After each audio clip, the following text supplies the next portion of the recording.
Christmas Eve, and we're drinking some Christmas beer. First one up, we've got Anchor's Christmas Ale, or Special Christmas Ale. And you see, every year it's got its own special tree. The beer changes each year. This is a 5.5% alcohol by volume. I don't know what the IBU is in it. Felt like about 15 to 20 for me. It's real low. This year, it's a fruit and vegetable beer. And you get it on the nose. To me, initially it smelled like bubble gum and kind of like sugar plums and spices. It's a strange beer. As it gets warmer, it thins out quite a bit, and there's no alcohol taste to it. The head dissipated really quickly on it. It's not a bad beer. I don't know if I'd seek it out again or recommend that they do the recipe again. But, you know, Anchor Brewing out of San Francisco, they've been doing good stuff. They're the grandpappies of the you know, craft beer movement. I think this is their 36th version of it. So when you get into the 36 versions, I guess you're clinging or clawing for a different recipe. But I think you've had too many.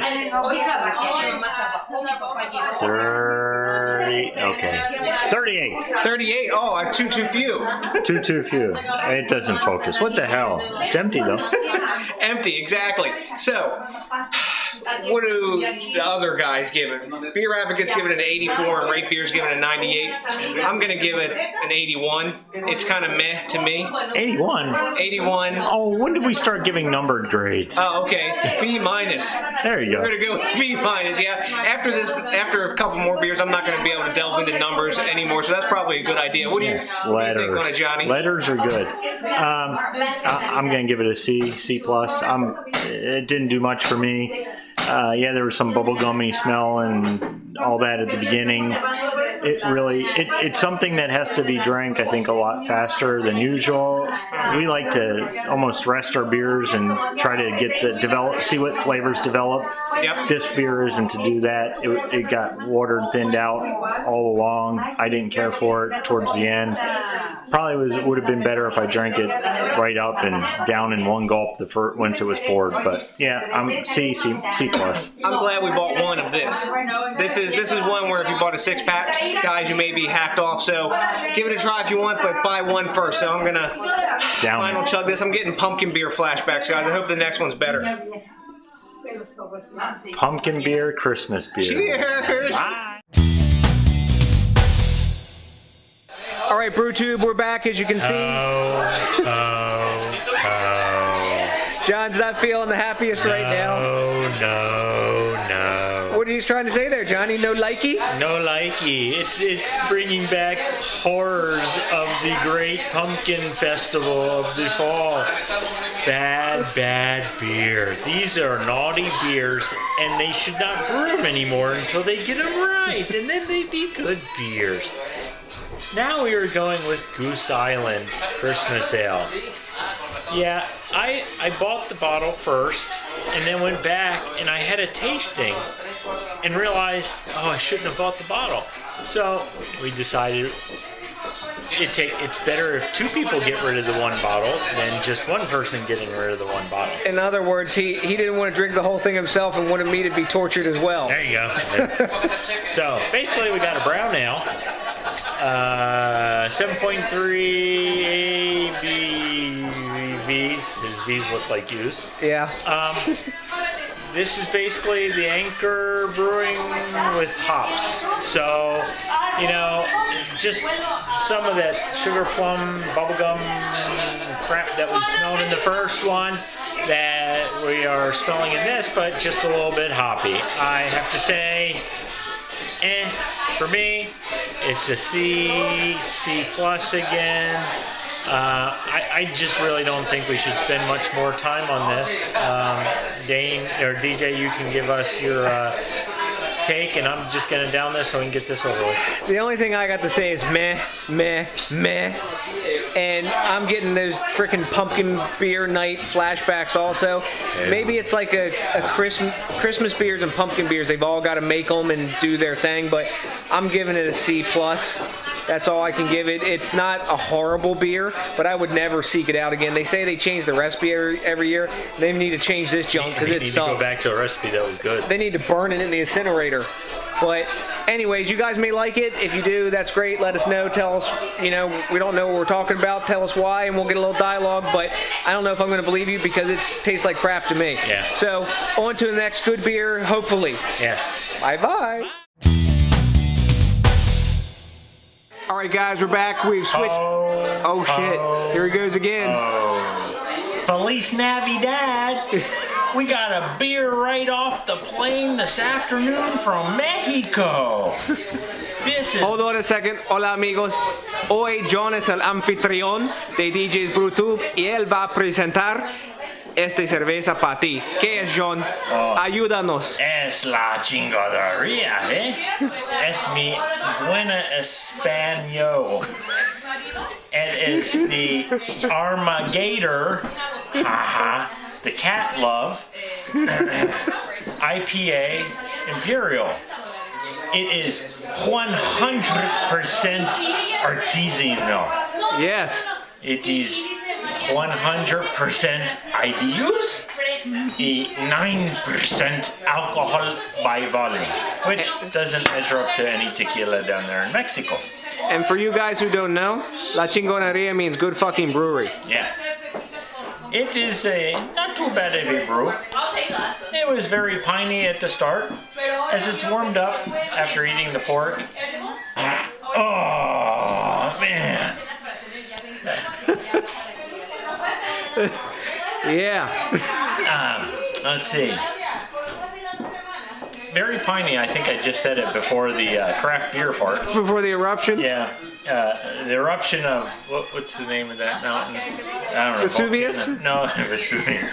St. Helens? I don't know. I have a picture of it somewhere. Popocatépetl. Popocatépetl. There Yeah, that. you go. Another Mexican Aztec word that we know. You're all sophisticated and shit. There you go. Piney. You guys aren't going to learn a damn thing from this. It was, as DJ was telling me while I was stuffing some pork in my face at dinner time, he thought it was like American barley wine style, or East Coast IPA, something along those lines.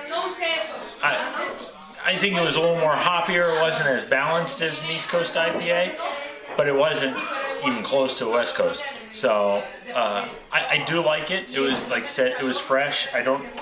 We'll have to probably ding them for not dating the bottle. I'm not going to look, but... There's no date. Sometimes they date it with a sticker, but... Yeah, there's nothing on there. But got it from the beer box. Well, the father-in-law got it from the beer box. Came up today, got it off the plane, came here and ate, and we're drinking it. So... taste-wise, not too bad. It's fresh. I mean, it's very fresh. I'll give it a B. I mean, it's Mexican. It's better than the macro crap that's down there. Corona, Sol, Victoria, whatever you want to call them. Nothing like this really down there. So I'm going to finish this off, and DJ can tell you his thoughts. Yeah, I give this one an A- myself. I've had this before, and I've had a bunch of other Mexican IPAs, and considering the other ones that I've had, I give it an A- just because it's a lot better than the other ones. And the biggest difference is the carbonation. See, John, I think he likes it more than the grade he gave it. At least you didn't give it to Hot Dog first. That's right. Usually we let the dog drink it, then he finishes it off. But anyways, I'm going to give it the A-, and now we're going to get back to some Christmas brews. Ho, ho, ho. Okay, we are back. Ho, ho, ho. Look at the bald-headed guy. That's right. Welcome to the Merry Christmas version of DJs BrewTube, baby. Merry Christmas. We've been relaxing with this bottle of Corson Donk here, and it's much better than the other ones. Oh, I got my beer holder here. That's no beer holder. That's a foul. That is not a foul. The wine holder's a party foul at the beer party. Anyways, we've stepped up the world in Christmas beer. We've got Corson Donk's Christmas Ale. And I don't remember the facts on this. Let me see. This is Either do I. So I'll drink to that. It's a Belgian strong ale. It's 8.5% alcohol by volume. It's made in Belgium at the Brasserie Corson Donk. And this is what the other Christmas beers that we've had tonight aspire to be. Which ones were those? That was the go on. The Goose Island and the Anchor. Oh, you were bringing back horrors of Christmas past. Oh wait, this beer.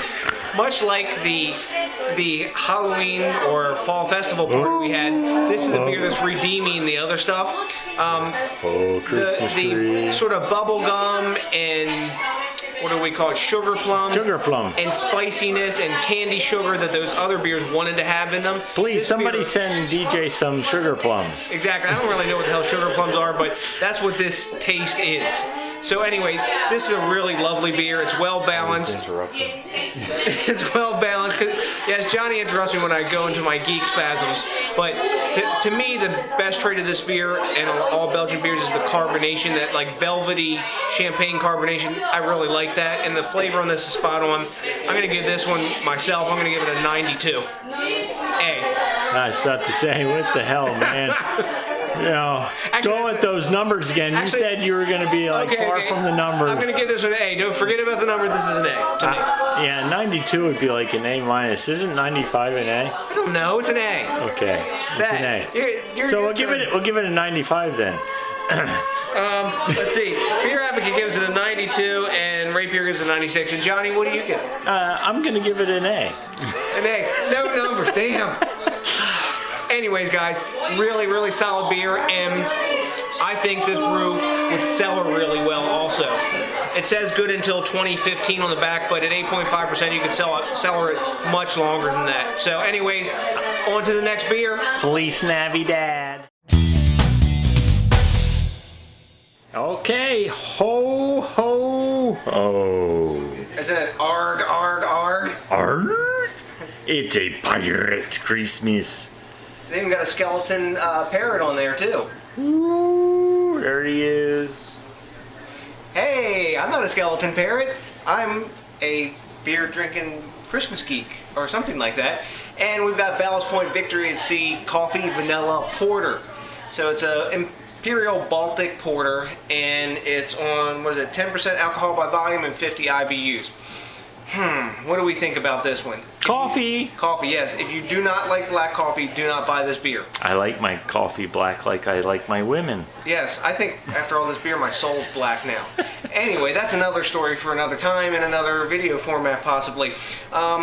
This is a good beer, but to me it's got some shortcomings. It's really one note. It talks about vanilla, but until it gets really warm and you really dig for the vanilla flavor, it's not there.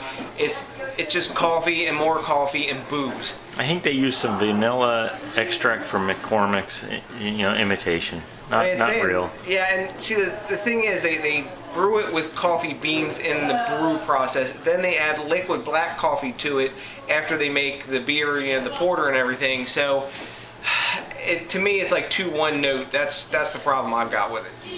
So, the best I can give it is a B+.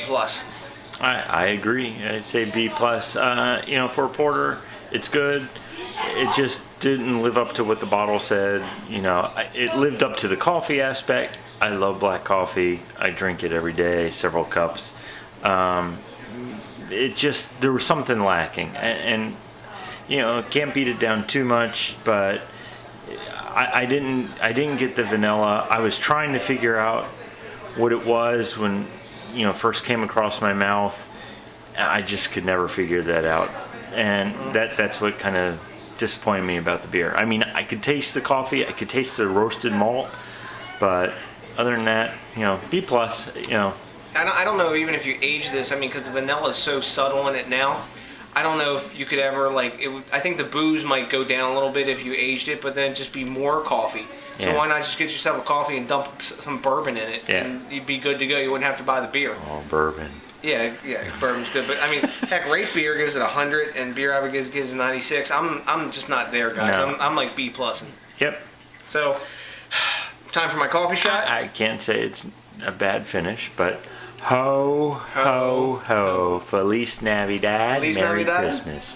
I don't know if this may be the last beer, it may not, but if it is, have a great Christmas. And we'll wait to New Year's. Yes, and drink more. Yes. Cheers. Cheers. Peace out.